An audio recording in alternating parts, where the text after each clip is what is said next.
8.14 or Saturn here is 29.5 times the Earth here. How far is the Saturn from the Sun if the Earth is 1.5 into 10 power 8 kilometre away from the Sun?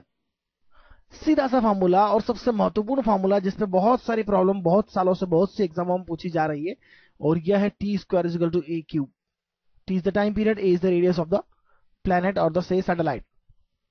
तो यहां पर time period for Saturn हम लिख सकते हैं T S, time period for the earth हम लिख सकते हैं टी ई, और स्क्वायर होगा यहां पर इनका.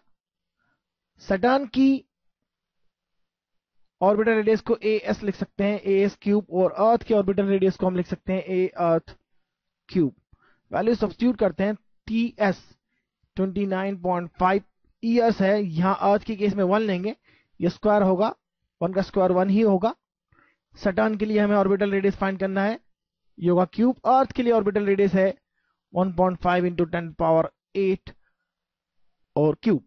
तो आंसर हमें किलोमीटर्स में ही मिलेगा अल्टीमेटली, क्योंकि हमने 10 टू पावर 8 लिया है, किलोमीटर्स में ही है, तो किलोमीटर में ही ए एस मिलेगा हमें. और ए एस की वैल्यू सैटर्न के लिए यह हो जाएगा 1.5 into 10 to the power 8 into 29.5 square and cube root also. तो यह हमारा आंसर हो जाएगा करीब करीब 1.43 into 10 to the power 12 metres. अगर मीटर्स में हम कन्वर्ट कर लेते हैं तो फाइनल आंसर ये होगा हमारा. तो काफी सिंपल है, लेकिन कैलकुलेशन जरूर यहां पर थोड़ी सी हमें मुश्किल हो जाती है कई बार. तो अप्रोक्सीमेशन करना जरूरी है, और अप्रोक्सीमेशन से ऑब्जेक्टिव की आंसर फाइंड करने में कोई मुश्किल नहीं आना चाहिए.